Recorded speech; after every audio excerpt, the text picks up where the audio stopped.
안식일에 예수께서 밀밭 사이로 지나가실새 제자들이 이삭을 잘라 손으로 비비어 먹으니 어떤 바리새인들이 말하되 어찌하여 안식일에 하지 못할 일을 하느냐.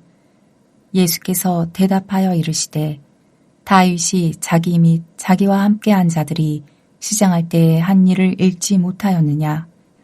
그가 하나님의 전에 들어가서 다만 제사장 외에는 먹어서는 안 되는 진설병을 먹고 함께한 자들에게도 주지 아니하였느냐. 또 이르시되 인자는 안식일의 주인이니라 하시더라. 또 다른 안식일에 예수께서 회당에 들어가사 가르치실새 거기 오른손 마른 사람이 있는지라. 서기관과 바리새인들이 예수를 고발할 증거를 찾으려 하여 안식일에 병을 고치시는가 엿보니 예수께서 그들의 생각을 아시고 손 마른 사람에게 이르시되 일어나 한가운데 서라 하시니 그가 일어나 서거늘. 예수께서 그들에게 이르시되 내가 너희에게 묻노니 안식일에 선을 행하는 것과 악을 행하는 것, 생명을 구하는 것과 죽이는 것 어느 것이 옳으냐 하시며 무리를 둘러보시고 그 사람에게 이르시되 내 손을 내밀라 하시니 그가 그리하매 그 손이 회복된지라. 그들은 노기가 가득하여 예수를 어떻게 할까 하고 서로 의논하니라. 어제 본문이 제자들의 금식 논쟁으로 인해 옛것과 새것의 충돌을 다루었다고 한다면 오늘 본문은 안식일 논쟁을 통해 다시 한 번 더 유대교와 예수님과의 충돌을 다루고 있습니다. 유대교의 종교 지도자들이 추구하는 안식일과 예수님이 가르쳐 주시고자 하는 안식일과는 어떤 차이가 있을까요? 첫 번째 안식일 논쟁은 1절에서 5절까지입니다. 어느 안식일에 예수님과 제자들이 밀밭 사이로 지나가시다가 제자들이 이삭을 잘라 손으로 비벼 먹는 것을 어떤 바리새인이 보았습니다. 그는 제자들이 안식일에 금지된 일을 했다면서 예수님에게 문제를 제기합니다.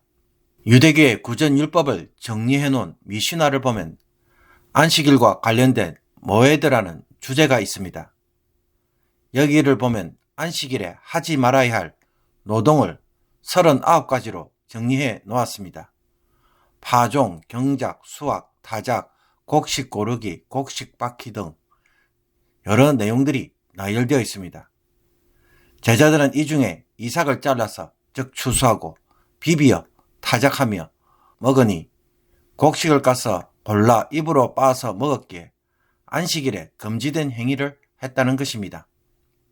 여기에 대하여 예수님은 읽지 못하였느냐라고 하시면서 구약성경 사무엘상 21장에 기록된 다윗의 이야기를 언급합니다.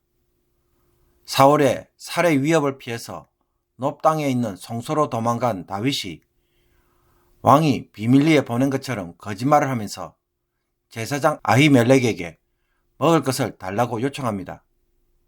그러나 그곳에는 제사장만 먹도록 되어 있는 물은 진설병밖에 없었습니다.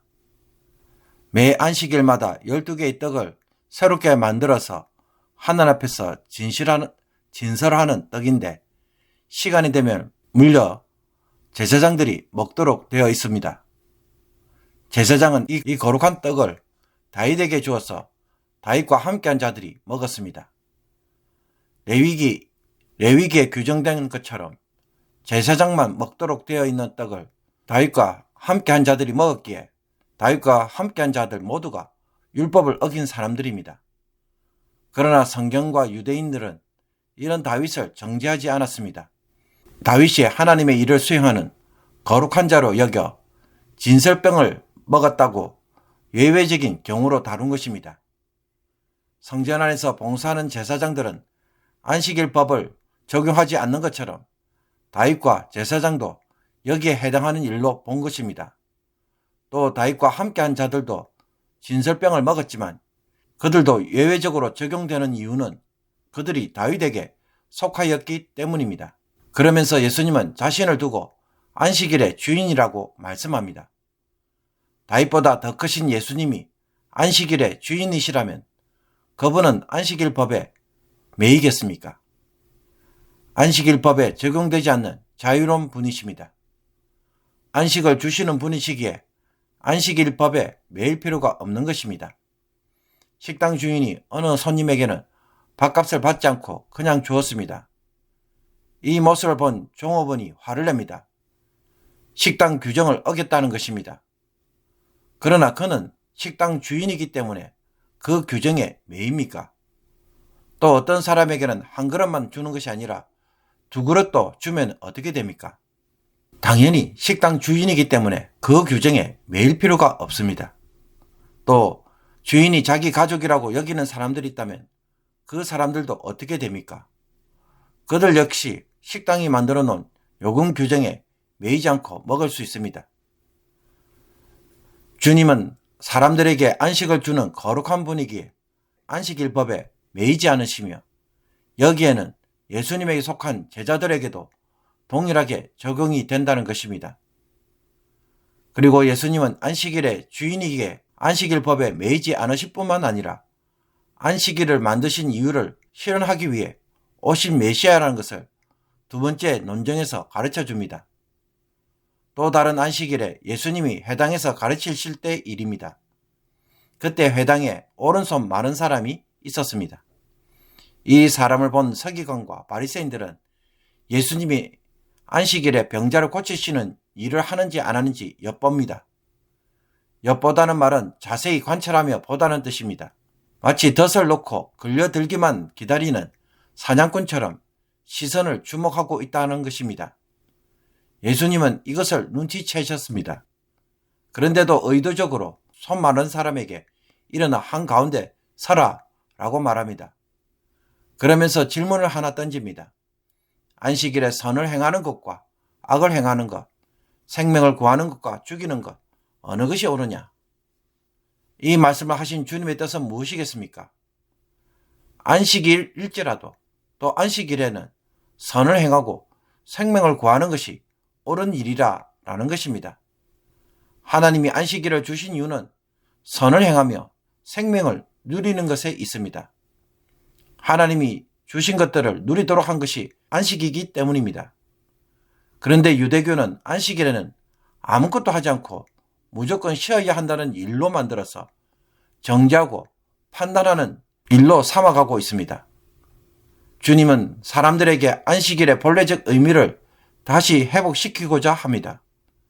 그래서 안식일에 무슨 일을 의도적으로 하십니까?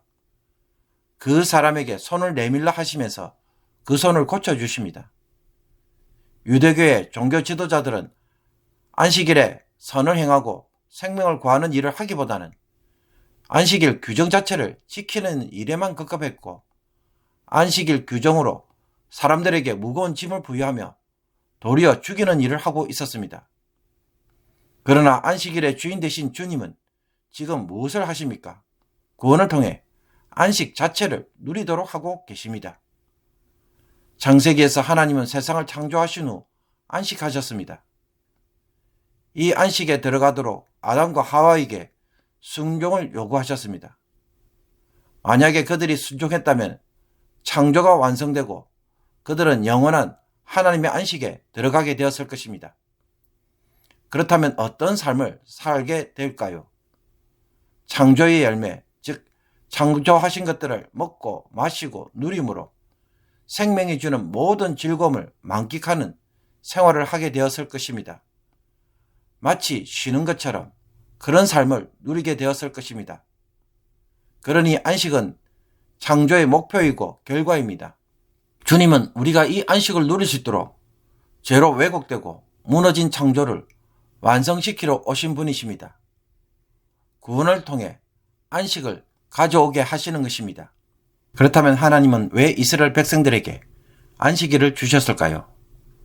아담과 하와의 불순종으로 인하여 파괴되어지고 아담과 하와의 불순종으로 인하여 그 삶이 파괴되고 무너졌을 때에 하나님은 안식을 언젠가 주실 것을 가르쳐 주시기 위해 또 잠시나마 이 땅에서 그 안식을 누리도록 하기 위해 안식일을 주셨습니다. 안식일이라는 율법을 지키라는 것이 아니라 죄로 지친 우리들에게 하루만이라도 하나님의 안식에 들어와서 쉼을 얻고 생명의 기쁨을 누리라는 것이 안식일의 의미입니다. 구원하여 주셔서 하나님 품 안에 있음으로 인하여 먹을 것, 입을 것 걱정하지 말고 이 하나님을 통해 한번 즐기라는 것입니다. 그런데 오늘날 우리는 안식일을 어떻게 지키고 있습니까? 안식일을 지켜야만 하는 율법적 의무로 혹은 단순히 육체적 쉼을 누리는 일로만 바꿔놓고 있지는 않습니까? 하나님이 쉼을 통해 안식을 즐기도록 했다면 진짜 누려야 할 쉼은 무엇입니까? 육체적 쉼을 넘어서서 마음과 삶 자체가 쉼을 누려야 할 것입니다. 그러므로 주님이 말씀하시는 안식, 주님이 주시고자 하는 안식은 죄로 인해 무너진 삶에서 자유하도록 하는 것이 안식입니다. 하나님 때문에 비로소 몸과 마음이 죄가 가져오는 모든 염려와 걱정, 두려움에서 벗어나서 비로소 쉼을 경험하며 우리에게 주신 것들을 감사하고 제대로 누릴 때에 안식하고 있다고 말할 수 있습니다. 우리가 안식일에 예배를 드리는 이유가 무엇입니까? 안식일에는 예배를 반드시 의무적으로 드려야 하는 것입니까? 그런 것이 아닙니다. 안식일에 예배를 통해 하나님이 창조주이시고 구원자이시며 생명과 복을 주시는 분이심을 기뻐하고 즐거워하라는 것입니다. 이 하나님 때문에 하나님을 찬양하고 영광을 돌리라는 것입니다. 그런데 어느 순간부터 우리는 주일에 대하여 그야말로 주일 성수를 하는 것이 신앙의 목표로 삼고 있지는 않습니까? 우리는 안식일의 연장선에서 주일을 지키고 있습니다. 예수님을 통해 이제부터 주어지는 안식을 주일을 통해 맛보며 또 완성된 안식을 사모하는 것이 주일이기 때문입니다. 그렇다면 주일에 내가 누려야 할 안식은 무엇이겠습니까? 주일만큼은 모든 것을 내려놓고 걱정과 근심에서 벗어나 창조를 통해 주신 모든 것을 누리는 날이 되기를 원합니다. 그것을 어제 본문처럼 표현한다면 호린잔치처럼 즐기는 것입니다. 예수님이 치유해 주셨기 때문에 또 죄인들을 불러주셨기 때문에 집에서 잔치를 벌리고 사람들을 초대하며 즐기는 것입니다. 하나님에게는 예배로 응답하고 또 사람들과는 천국에 사는 사람들처럼 더불어 먹고 마시며 잔치를 즐기는 것입니다. 그런데도 이 안식을 제대로 못 감당하고 세상살이에 매이고 있다 하면 과연 천국에서 영원한 안식을 우리가 누릴 수 있을까요? 오늘 이 말씀을 통해서 제대로 안식하는 성도가 되어 예수님을 믿는 것이 즐거움이 되고 자랑이 되는 성도가 되기를 주님의 이름으로 축복합니다. 기도드리겠습니다. 우리를 위해 모든 것을 창조해 주시고 누리도록 안식에 초청하셨지만 불순종으로 인하여 안식을 지금도 제대로 누리지 못하고 내 힘으로 모든 것을 책임지며 또 제대로 이루지 못하여서 늘 근심과 걱정, 불안에 사로잡힌 저희들을 불쌍히 여겨 주옵소서. 예수님의 구원으로 인하여 이제는 주일에 안식을 누리는 자들이 되게 하옵소서. 세상의 모든 근심을 내려놓고 편안하게 예배를 드리며 즐겁게 찬양하고 모든 것을 다 가진 자처럼 잔치에 초청받은 자처럼 주일을 제대로 누리는 성도들이 되게 하옵소서. 그래서 이 땅에서 천국을 지금 누리게 하옵소서. 우리를 구원하시고 치유해 주시는 주님 때문에 기쁨으로 예배를 드리는 성도들의 삶이 되게 하여 주셔서 이제는 세상에서 하루만이라도 자유하는 자들이 되게 하여 주시옵소서. 예수 그리스도의 이름으로 기도하옵나이다. 아멘.